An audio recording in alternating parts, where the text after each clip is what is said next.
Aos poucos, a vida está voltando ao normal. Como está o seu coração?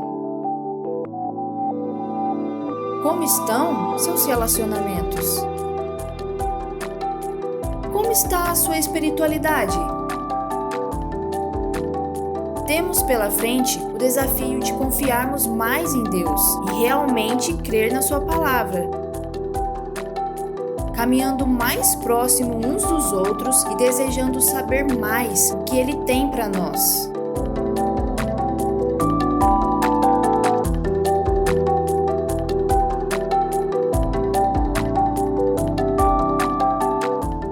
Mais uma vez, alguns eu já vi por aí, eu fico feliz de ver vocês aqui, o rosto de vocês, apesar da máscara, né? Mas é muito bom a gente poder se reunir novamente e expressar a comunhão que nós temos em Jesus. As crianças de 7 a 12 anos podem descer, né? Nós vamos ter ali o culto infantil, e se a criança é menor de 7 anos e ela quer descer, então você, pai, mãe, pode ir e acompanhá-la ali, ok? Sozinha ela não pode descer, então de 7 a 12 anos.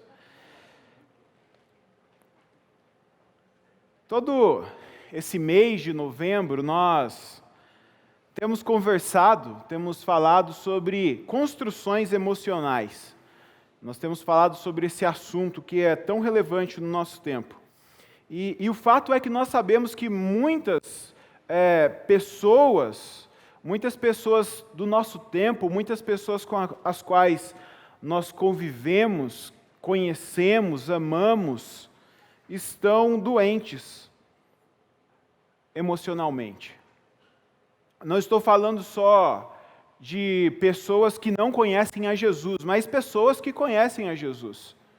E quando nós falamos de estar doente emocionalmente, isso envolve também o espiritual. Existem pessoas que estão doentes espiritualmente.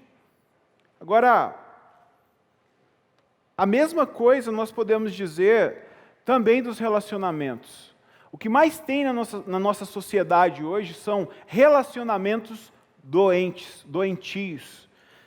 Se tem algo que tem cada vez mais adoecido no mundo, são os relacionamentos. E não tem como a gente falar de relacionamentos, de emoções, sem nós falarmos sobre a alma, sobre a saúde psíquica, né? E eu creio que nunca existiu na história um momento onde as pessoas estivessem tão enfermas na sua alma, com a alma tão doente como os dias que nós vivemos, os dias que nós estamos presenciando. Para mim, nunca existiu algo assim. Agora, eu gostaria de fazer algumas perguntas para você, e eu quero que você responda isso com muita sinceridade no seu coração.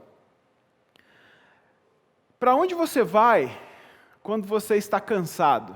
Sabe, quando você tem uma semana pesada e você está cansado, se sente esgotado, o que você faz para descansar?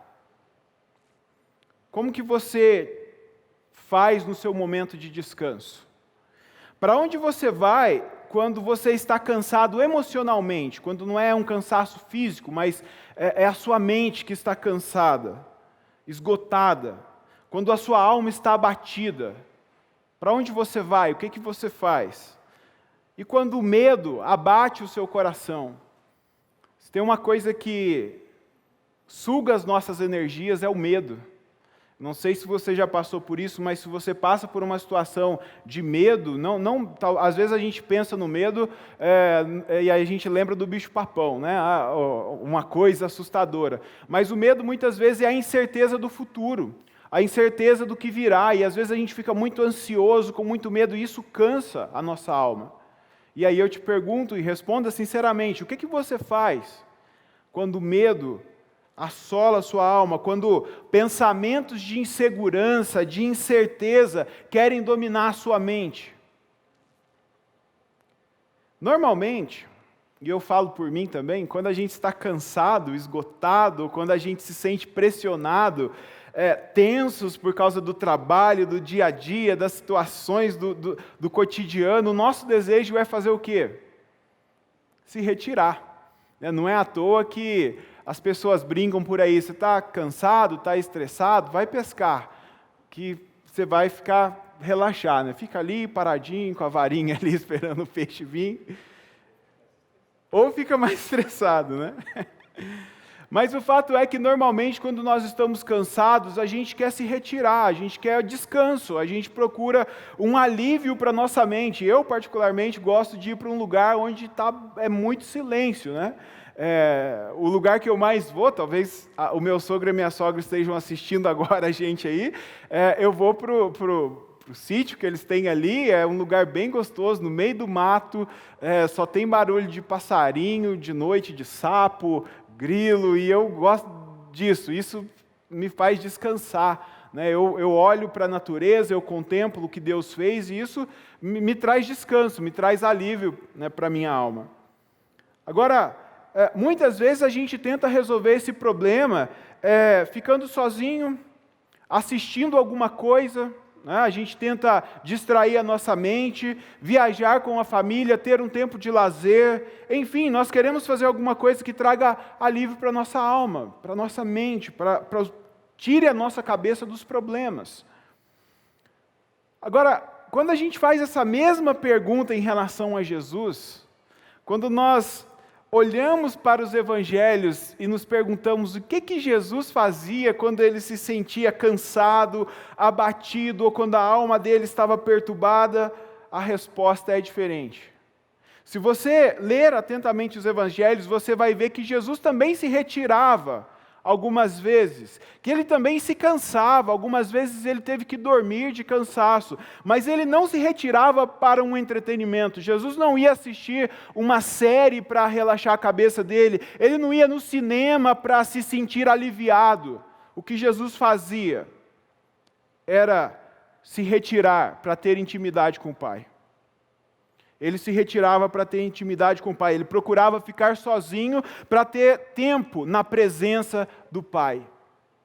Se tem algo que nós vemos na vida de Jesus, é que ele tinha um anseio pela presença do Pai. Jesus desejava estar na presença do Pai. Um exemplo disso está em Marcos 1, 29 a 38, que nós vemos que Jesus está no início do seu ministério e Jesus vai até a casa de Simão e Jesus cura a sogra de Simão, que nós conhecemos mais como Pedro, né? Jesus cura a sogra de Simão. E aí o texto vai nos dizer que no fim da tarde, quando o sol se pôs, as pessoas começaram a levar doentes até Jesus, pessoas que estavam possessas por demônios, e Jesus começou a curá-las, Jesus começou a expulsar os demônios. E isso foi avançando, e o texto diz que a coisa foi tão intensa que toda a cidade veio até onde Jesus estava, e Jesus curou todos os enfermos que foram levados até ele, e ele expulsou todos os demônios que foram até ele. Agora, Jesus com certeza ficou cansado. Com certeza, ele tinha um corpo físico, humano, como eu e você, né? E ele se cansou. Ele ficou esgotado fisicamente. Talvez nós pensaríamos que seria melhor dormir, né? Eu vou tirar uma boa soneca, vou acordar bem tarde, com o corpo bem descansado, tomar um café bem reforçado. Se Jesus fosse mineiro, ele ia tomar um café com leite, comer um bolinho de fubá com queijo e erva doce, e eu vou me preparar para continuar a missão no dia seguinte. Talvez nós pensaríamos isso. Só que se você ler o texto, você vai ver que Jesus não faz isso. Jesus se levanta de madrugada e ele vai para um lugar deserto e ele vai para a presença do Pai. Ele vai estar na intimidade com o Pai. De madrugada. De madrugada, ele deseja, ele anseia estar com o Pai. Agora, quando nós olhamos para o Antigo Testamento, nós encontramos muito antes de Jesus nascer, aproximadamente 1000 anos antes de Jesus nascer, um homem que tinha esse mesmo desejo, que tinha entendido exatamente a mesma coisa. E vendo a vida desse homem, nós aprendemos a importância de ter intimidade com o Pai, nós aprendemos o porquê de ter intimidade com o Pai, nós aprendemos como que uma pessoa que anseia pelo Senhor reage. E esse homem é Davi, mais conhecido como Rei Davi. Davi expressa esse anseio pelo Senhor através de músicas, que nós conhecemos como salmos. E eu quero te convidar a ler comigo um dos salmos que Davi compôs, que é o Salmo de número 63. Salmo de número 63, você pode acompanhar na sua Bíblia, no seu aplicativo, e esse salmo diz assim: ó Deus, Tu és o meu Deus, eu te busco intensamente, a minha alma tem sede de Ti, todo o meu ser anseia por Ti numa terra seca, exausta e sem água. Quero contemplar-te no santuário e avistar o Teu poder e a Tua glória. O Teu amor é melhor do que a vida, por isso os meus lábios Te exaltarão. Enquanto eu viver, Te bendirei, e em Teu nome levantarei as minhas mãos. A minha alma ficará satisfeita, como quando tem rico banquete. Com lábios jubilosos a minha boca Te louvará. Quando me deito, lembro-me de Ti, penso em Ti durante as vigílias da noite. Porque és a minha ajuda, canto de alegria à sombra das Tuas asas. A minha alma apega-se a Ti, a Tua mão direita me sustém. Aqueles, porém, que querem matar-me serão destruídos. Descerão às profundezas da terra. Serão entregues à espada e devorados por chacais. Mas o rei, e Davi aqui é o rei ao qual ele se refere, se alegrará em Deus. Todos os que juram pelo nome de Deus o louvarão. Mas as bocas dos mentirosos serão tapadas. Eu sei que quando a gente lê isso não parece muito uma música, né? Mas é uma canção. Davi cantava e isso era a expressão de adoração dele a Deus. A primeira coisa que nós aprendemos aqui com Davi, nesse salmo, nessa música que ele canta ao Senhor, é que quem anseia pelo Senhor, primeiramente reconhece a necessidade de Deus. Toda pessoa que anseia pelo Senhor, ela precisa reconhecer que há uma necessidade por Deus. Veja, é o que ele expressa isso para a gente nos primeiros versos. Agora, muito provavelmente, e a gente precisa entender isso, quando Davi escreveu esse salmo, ele estava fugindo pela sua vida, fugindo do seu filho, que queria tirar a sua vida. E Davi está se escondendo num deserto, em um momento muito difícil. Ele começa esse salmo com uma declaração que para a gente às vezes perde o sentido, né? Ó Deus, Tu és o meu Deus. E a gente fala, por que Davi está falando Deus, Tu és o meu Deus? Só que no hebraico, Davi usa duas palavras diferentes para se referir a Deus. Ele está dizendo, ó Elohim, Tu és o meu El. E o que Davi está querendo dizer com isso? Ele está pronunciando a essência da aliança que Deus tinha com o seu povo. A essência da aliança, desde Abraão, passando por Moisés, pelos profetas, era que Deus, ele queria que o povo entendesse isso, que Ele era o Deus deles. E aqui Davi está dizendo isso com a sua boca, ó Deus, Tu és o meu Deus, o Deus que eu sirvo, eu não tenho nenhum outro Deus, eu não temo a nenhum outro Deus, eu não amo, eu não quero nenhum outro Deus, eu quero somente a Ti. Tu és o meu Deus. Eu te busco intensamente, ele diz, né? Logo a seguir. Esse intensamente aqui, nós podemos entender como prioridade. Algumas Bíblias dizem, eu te busco de madrugada. Eu te busco bem cedo. Essa expressão, Spurgeon, um dos maiores pregadores que nós tivemos na história, ele diz que pode ser entendida como buscar a Deus cedo na vida. Ou seja, eu não vou esperar passar os dias, avançar os anos, né? Como eu já ouvi muitas vezes, eu ainda estou muito novo, eu vou curtir a vida, quando eu estiver mais velho eu vou procurar servir a Deus. Não, é buscar a Deus cedo na vida, mas também significa hoje, no momento que você está vivendo, no momento que nós estamos vivendo, buscar a Deus com intensidade, buscar a Deus com todo o nosso coração, com uma intensidade, com toda a nossa vida, sem perda de tempo. Davi diz ainda, todo o meu ser anseia por Ti. E é interessante porque raramente a gente para pensar nas palavras que a gente lê e que a gente fala, né?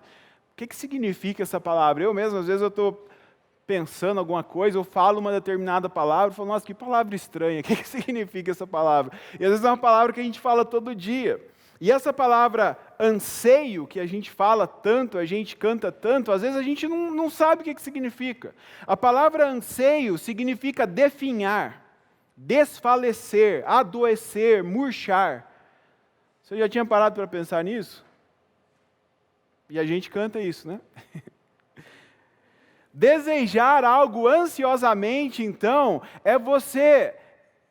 e isso é o que Davi está dizendo aqui para Deus, tá? Ele está dizendo assim, que ele deseja Deus com sintomas de ansiedade. Ele deseja Deus sentindo até falta de ar, com desespero. É algo que acontece na alma, mas que afeta todo o corpo físico dele. Sabe aquela expectativa que a gente tem às vezes das coisas que vão acontecer no futuro? Coisas boas, uma viagem, por exemplo, né? Viagem de férias, a família marcou, programou, as crianças passaram de ano, aquela coisa linda, e aí a viagem vai ser no dia seguinte, gera, sabe, aquela ansiedade, aquela coisa gostosa, aquela expectativa, como que vai ser, né, o hotel, as crianças ficam pensando nas diversões, aquela expectativa, e às vezes o coração dá uma apertada, né, o homem normalmente, quando vai dirigir, fica pensando na estrada, se vai dar tudo certo, isso vai gerando uma expectativa no nosso coração. E essa expectativa se manifesta no nosso corpo, e é isso que Davi está dizendo aqui, que ele anseia por Deus, e isso está refletindo no seu corpo.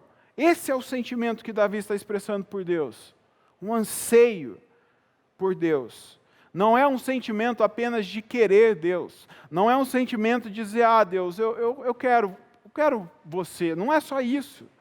É um sentimento de dependência de Deus. Mais do que isso, é um sentimento de necessidade de Deus.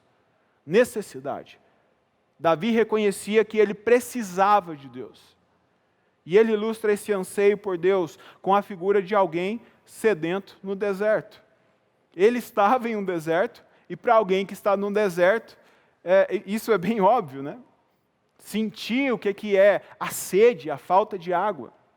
Ele diz assim, a minha alma tem sede de ti, o meu corpo está se definhando, murchando, porque eu preciso de ti. Então, para Davi, a presença de Deus era uma necessidade. Era uma necessidade. Davi entende, a água é uma coisa necessária, nós não conseguimos viver muito tempo sem água. Então, a água é uma coisa necessária para a gente, mas ele está colocando no lugar da água a presença de Deus.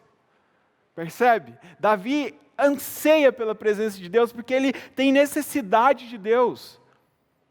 Assim como o ar que você respira, assim como a água que você bebe, Davi está dizendo, Deus, assim como o pão que me alimenta, eu preciso da tua presença. Eu anseio por ti, eu necessito de ti. E aí, Davi diz, né, é algo interessante também, que ele diz assim, eu quero ver a tua glória e o teu poder. Eu vou confessar uma coisa para vocês, nós temos que louvar a Deus porque nós temos boas traduções para o português da Bíblia. Tá? Então, eu estou usando a NVI, e esse salmo me deu uma aflição muito grande, porque eu procurei muitas versões em português que expressassem o que esse salmo traz em hebraico, e eu confesso para vocês que ficou devendo, teria que juntar um pedaço de cada um para a gente conseguir. Mas aqui quando Davi diz que, ele fala, né, que no versículo 2, eu quero contemplar-te no santuário e avistar o teu poder e a tua glória, na verdade o que ele está dizendo é o seguinte, Deus, eu vi a tua glória, porque Davi está no deserto, mas ele está dizendo assim, Deus, eu vi a tua glória e o teu poder lá no santuário. A versão que mais se aproxima disso é a King James atualizada e a Almeida Revista e Corrigida, que é bem antiga. Ele diz assim, eu vi a tua glória lá no santuário, eu sei como que é a tua glória e o teu poder, e eu quero ver a tua glória aqui no deserto, aqui é onde eu estou. Eu anseio por isso.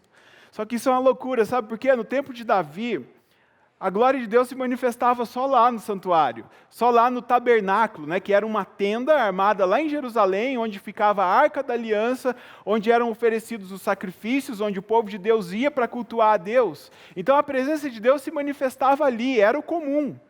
Só que Davi não está nem aí para isso, ele está dizendo assim, Deus, eu quero ver a tua glória e o teu poder aqui comigo, no deserto. Eu sei que a tua glória e o teu poder não estão limitados a uma tenda, a 4 paredes. Eu sei que o Senhor pode se manifestar aqui. Davi viveu num tempo totalmente diferente, mas a cabeça dele estava em outro lugar. Então, Davi sabia que a presença de Deus não estava limitada, ela não podia ser contida num lugar, e é por isso que ele anseia por ver o poder de Deus e a glória de Deus ali no deserto. A sede dele é tanta que ele diz: a tua bondade é melhor do que a vida. De novo, né? A palavra que é usada aqui não é amor. Eu sei que a NVI diz amor. Algumas versões traduzem por benignidade, mas a palavra no hebraico é bondade. Isso me chama muita atenção, porque a gente está muito familiarizado ao amor de Deus. A gente fala muito que Deus é amor, mas a palavra aqui é bondade. E isso faz a gente pensar numa série de coisas, e a gente tem insistido tanto na bondade de Deus, porque às vezes a gente se esquece que Deus é bom, a gente acha que Deus está irado e Ele quer jogar um raio na nossa cabeça e que Ele não vai nos perdoar, mas não, Davi está dizendo: a tua bondade é melhor do que a vida. A tua bondade é melhor do que a vida. Isso é o que eu mais quero experimentar, é a tua bondade. Eu quero ver a tua bondade, não importa se eu vou morrer vendo a tua bondade. Agora, será que nós podemos levantar a nossa cabeça e olhar para o céu e dizer, assim como Davi está dizendo aqui: Deus, tu és o meu Deus, tu és o Deus da aliança, eu estou aliançado contigo. Será que nós podemos, assim como Davi, não correr para outro lugar, mas correr exatamente para Deus? Sabe, em vez de procurar o entretenimento, em vez de procurar a distração para nossa mente, para esquecer dos problemas, dormir, quem sabe, nós sempre damos os nossos jeitinhos, mas em vez de fazer tudo isso, a gente correr para a presença de Deus. As palavras de Davi nesse salmo expressam uma realidade que o ser humano ignora. Todo ser humano precisa de Deus. Todo ser humano necessita de Deus. A nossa alma clama por Deus. E a mais pura verdade é que, quando nós não nos alimentamos da presença de Deus, acontece o que Davi está dizendo aqui: a nossa alma, ela murcha, ela seca. Ela seca, ela definha. O ser humano precisa de Deus. Precisa de Deus. Nós precisamos reconhecer essa necessidade. Sabe, você precisa reconhecer essa necessidade de Deus. Necessidade é algo que se você não tiver, você vai morrer. Assim como a água. Assim como a água, assim como o alimento de cada dia. Reconhecer que é de Deus que nós precisamos. A gente acha que precisa de tanta coisa, nós achamos que precisamos de segurança, nós achamos que nós precisamos de sustento, nós achamos que nós precisamos de amigos, de gente para nos ouvir, nós achamos que nós precisamos de dinheiro, nós achamos que precisamos de reconhecimento. O que nós precisamos é de Deus. É de Deus que nós precisamos. A segunda coisa que nós aprendemos com Davi é que aquele que anseia pelo Senhor, além de reconhecer essa necessidade de Deus, também sacia-se da presença de Deus. A pessoa que anseia pelo Senhor, ela somente se sente saciada, a alma dela só é saciada na presença de Deus, em nenhum outro lugar. Davi foi um homem, como eu disse, que viveu além do seu tempo, e a adoração no tempo de Davi, como eu disse, acontecia lá no templo, lá no tabernáculo. Na verdade, o templo não tinha sido construído ainda, tinha só o tabernáculo. Quem constrói o templo é Salomão, filho de Davi, mas a adoração era exclusiva lá em Jerusalém. Agora, essa adoração acontecia por meio de rituais, sacrifícios, que eram realizados ali. Então, existia uma série de regras, de ordenanças, de coisas que tinham que ser obedecidas, datas, era uma coisa bem ritualística. Mas Davi entendeu que o que Deus queria não eram sacrifícios. Davi entendeu que o que Deus queria, o que Deus sempre quis, era um coração voltado para Ele, um coração humilde, um coração quebrantado, um coração dependente dEle, que reconhece que Ele é quem deseja ardentemente se realizar conosco. Davi entendeu isso, que Deus desejava ter esse relacionamento conosco. Então, isso leva a Davi a adorar a Deus de uma maneira diferente. Davi adorava a Deus com músicas. Não era comum isso no tempo de Davi, isso não acontecia. Mas Davi, ele adora a Deus com músicas, ele toca instrumentos musicais, ele compõe músicas. Ele depois, quando ele, em um momento do seu reinado, ele vai instituir isso como um modelo de adoração em Israel. E quando Davi estava adorando a Deus, ele levantava a sua mão, ele se expressava corporalmente, ele declarava o seu amor por Deus, ele se alegrava tanto na presença de Deus que ele dançava. Dançava. Aquela dança, às vezes a gente pensa que é uma dança profissional, né? Uma dança... Não, era uma dança espontânea, algo que era uma adoração espontânea do corpo dele para Deus, tanto que algumas pessoas criticavam ele. Mas ele fazia isso em adoração a Deus. E isso é o que ele está dizendo logo a seguir, porque ele diz assim, a minha alma necessita tanto de Deus que por isso os meus lábios te exaltarão. Enquanto eu viver, te bendirei. Enquanto eu viver, eu vou falar bem de Deus. Enquanto eu viver, eu vou testemunhar dos teus feitos. Eu vou te dar louvor e reconhecimento.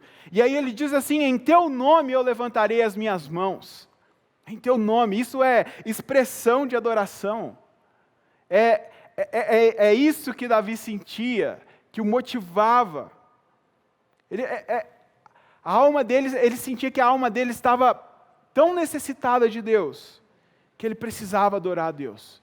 A ponto de a alma dele só se sentir satisfeita se ele estivesse na presença de Deus. Ele diz assim, olha, a minha alma ficará satisfeita como quando tem rico banquete. Se eu te adorar desse jeito, se eu levantar as minhas mãos, se eu cantar canções, se eu dançar na tua presença, a minha alma vai ficar satisfeita como se eu tivesse comido um banquete real. Com lábios jubilosos a minha boca te louvará. Eu gosto muito de comida, quem me conhece aí sabe disso. E mais uma vez, a tradução aqui da Bíblia, né, ela coloca esse rico banquete. As versões mais antigas colocam gordura e tutano, é um pouquinho mais honesto. Só que no original hebraico é gordura e gordura, o literal. É gordura e gordura. Eu sei que gordura faz mal, talvez por isso que preferiram mudar aqui a tradução. E eu tive que fazer uma pesquisa essa semana, porque eu falei, que negócio é esse de gordura e gordura, né? Os judeus gostavam muito de gordura. A gordura era a parte mais nobre da carne, do animal, e eles gostavam tanto que se você ler o livro de Levítico, você vai ver que Deus pede que a gordura seja oferecida a ele em sacrifício. Aí eu falei com a minha esposa essa semana, amor, agora já era, Deus gosta de churrasco, porque Deus gostava do cheiro da gordura, sabe, subindo, sendo queimada no altar, Deus gostava disso. Era um dos sacrifícios que eram oferecidos. Então, veja, os judeus gostavam de gordura, Deus pedia que eles oferecessem, e os banquetes reais, eles tinham muita carne gordurosa, porque para eles isso era o melhor. E aí o que Davi está dizendo aqui, é que quando ele se alimenta da presença de Deus, quando ele adora a Deus, quando ele louva a Deus, assim como a gente fez hoje aqui, assim como a gente faz todos os domingos, ele está dizendo que é isso que sacia a alma dele, como se ele tivesse comido o mais delicioso banquete que existisse sobre a face da terra. É só isso que sacia a alma dele. Só isso. Quando ele adorava a Deus, a sua alma se sentia satisfeita. Aquele que anseia por Deus, só tem a sua alma satisfeita com a presença de Deus. A gente precisa entender isso. Tem muitos momentos na sua vida que você se sente triste, que você se sente com medo, que você se sente desesperado, abandonado, perdido, porque você não está procurando a presença de Deus. É o clamor da sua alma desejando ardentemente pela presença de Deus. Só que a gente ignora isso. A gente tenta saciar em outros lugares. Aí a gente tenta trabalhar mais, a gente tenta se aconselhar com pessoas, experimenta entrar na presença de Deus. de verdade, com o seu coração quebrantado, com espontaneidade, assim como Davi fazia, sem se preocupar se alguém vai estar olhando você e vai criticar porque você dançou, ou porque você levantou a sua mão, ou porque você caiu de joelhos no chão. Rasga o seu coração diante de Deus. Talvez só vai sair lágrimas dos seus olhos. Talvez você não vai conseguir dizer uma palavra. Talvez você vai começar a rir sem parar. Mas faça isso. Faça isso. Só a presença de Deus pode saciar a nossa alma. É só a presença de Deus que é suficiente para matar essa sede da nossa alma, essa fome da nossa alma. Eu lembro que quando eu era criança, meu pai e minha mãe sempre faziam uma oração por mim. Eles sempre oravam e diziam assim: Deus, que o David possa ter mais fome e mais sede do Senhor. Eles sempre oravam isso por mim. Hoje eu entendo o que eles estavam colocando diante de Deus. E essa é a minha oração também. Essa é a minha oração. Eu quero ter mais fome da presença de Deus. Eu quero ter mais sede da presença de Deus. Agora, sabe o que significa isso? Significa que nós temos que dar mais valor aos momentos de adoração que nós temos como igreja. Infelizmente, muitas vezes, eu cresci em igreja, tá, gente? Então eu sei das manhas, eu sei desses negócios tudo. Eu sei que tem gente que acorda mais tarde para chegar no culto, depois que acabou a adoração, para pegar só a palavra, porque acha que não importa adorar a Deus, ficar lá em pé, né? Que saco, cantar aquelas músicas lá. Eu sei que tem, só que nós precisamos dar valor à adoração. Veja um homem que viveu 1000 anos antes de Cristo vir, entendeu a preciosidade disso. E o mais interessante, eu fiquei pensando assim, por que Deus fala que Davi era um homem conforme o coração dele, né? Por que Deus gostava tanto de Davi? Porque Deus achou esse coração quebrantado, esse coração espontâneo, sincero, que o desejava ardentemente. Isso não significa que Davi não falhava, que ele não errava, muito pelo contrário. Assim como eu e você, ele errava demais. Mas Deus o amava por isso. Então dê valor aos momentos de adoração. A adoração comunitária, quando a gente se reúne como igreja. Mas dê valor também aos momentos de adoração, onde você, na sua casa, sozinho, começa a adorar a Deus. Exaltar a Deus, às vezes dentro do carro, você coloca uma música, às vezes na rua com fone de ouvido, na academia, não sei, em todo lugar dá para a gente expressar a nossa adoração a Deus. Dá para a gente fazer isso. Eu não sei se você de vez em quando está andando na rua, e aí de repente o seu coração começa a queimar, e aí você vira e fala assim: ah, Deus, como que o Senhor é lindo, como que eu te amo, como que eu te desejo. Essa semana na academia, nossa, foi difícil, tinha que me segurar, eu sou muito chorão, e aí eu estava ali sentado, o Reis estava sempre por perto, eu falei assim: não vou deixar o Reis ver que eu estou chorando aqui. E toda hora eu sentia esse desejo por Deus, a presença de Deus, de uma forma intensa, o tempo todo, e eu falando: Deus, como que eu te desejo, como que eu quero a tua presença, eu preciso de mais, eu quero te conhecer mais. Você não precisa estar aqui para fazer isso, você pode estar na sua casa. Mas busque a presença de Deus, dê valor à adoração. Adore a Deus com salmos, adore a Deus lendo a palavra, adore a Deus com palavras que fluem da sua alma, mas faça isso. Finalmente, aquele que anseia por Deus, além de sentir, saber e reconhecer a necessidade que tem de Deus, de saber que a sua alma somente é saciada em Deus, também descansa na intimidade com Deus.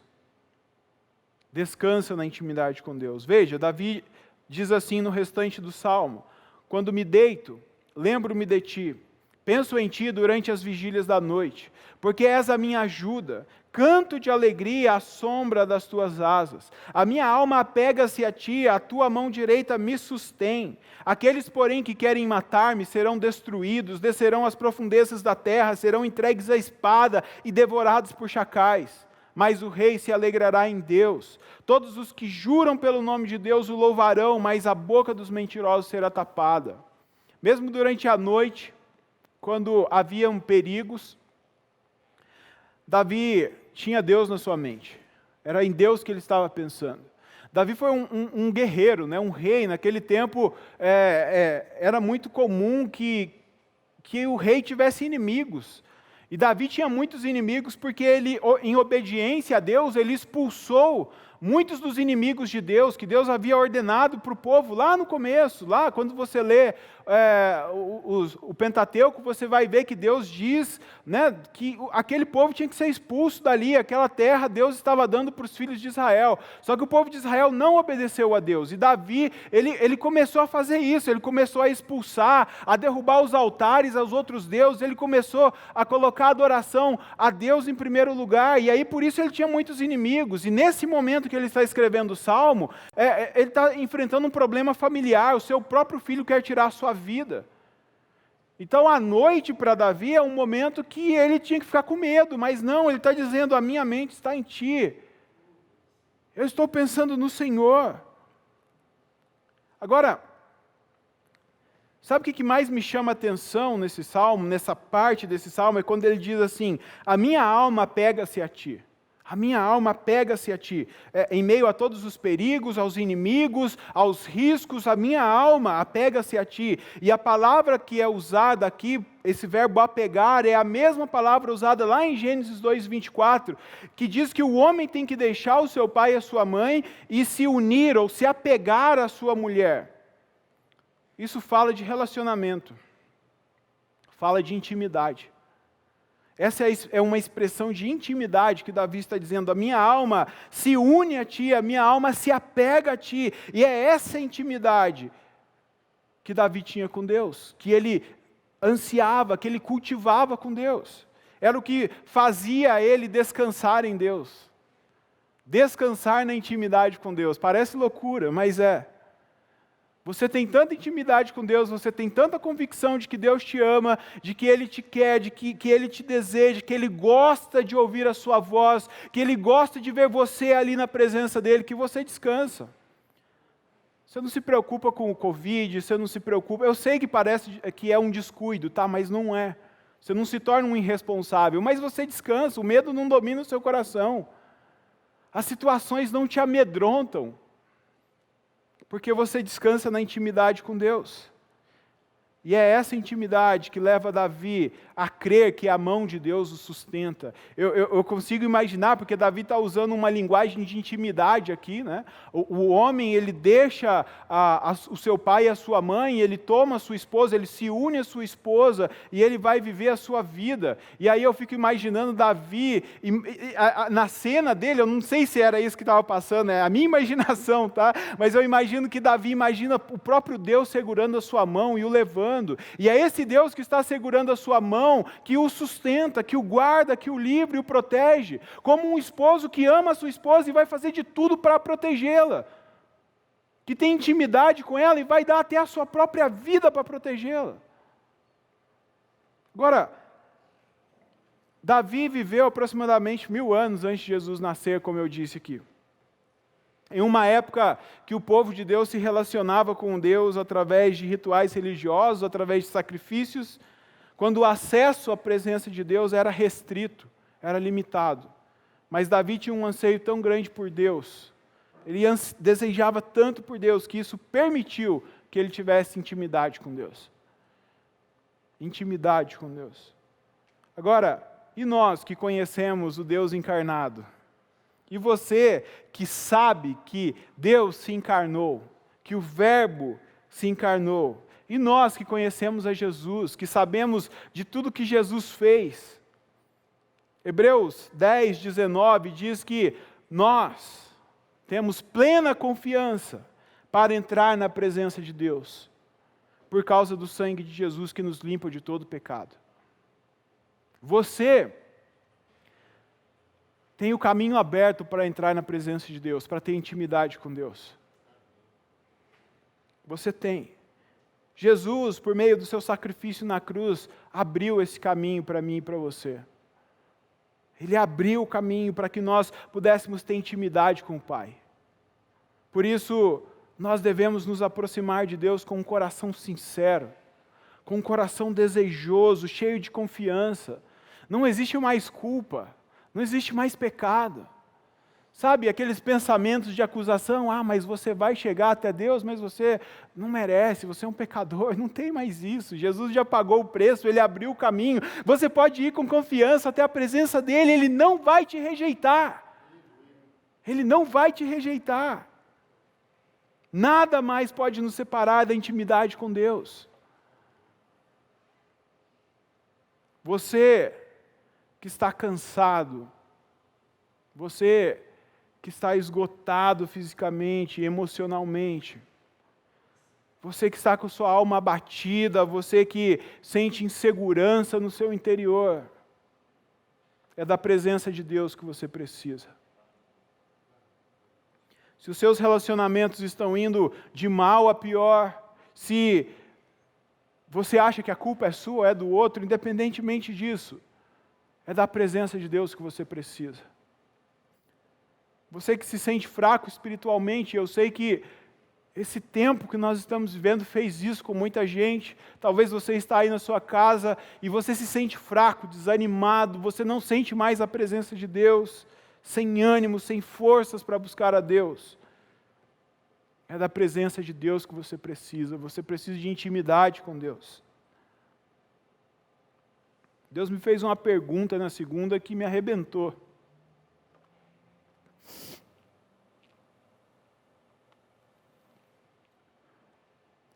Deus me perguntou assim: filho, qual é o nível de intimidade que você deseja ter comigo? Eu confesso para vocês que até agora eu não respondi essa pergunta. Mas ela está martelando no meu coração.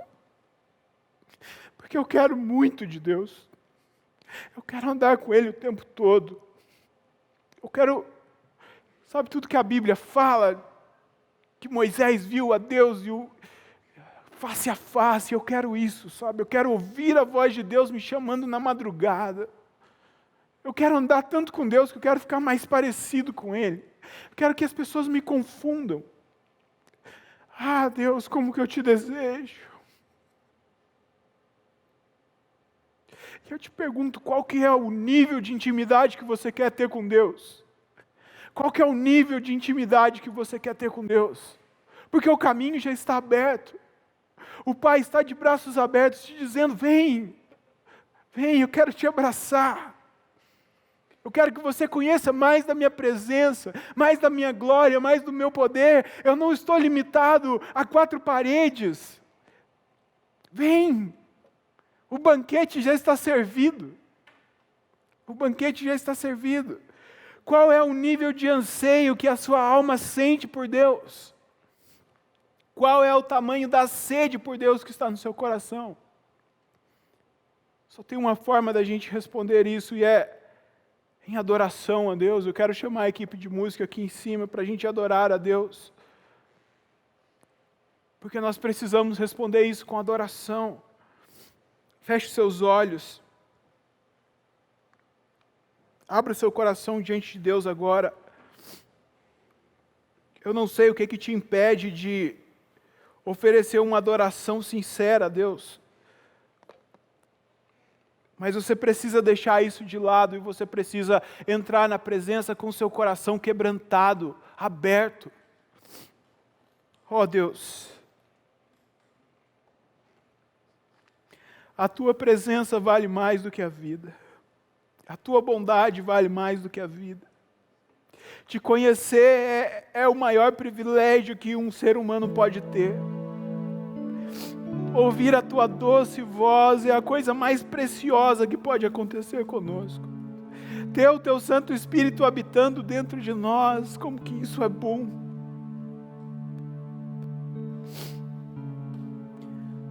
Nós queremos mais de Ti, Senhor.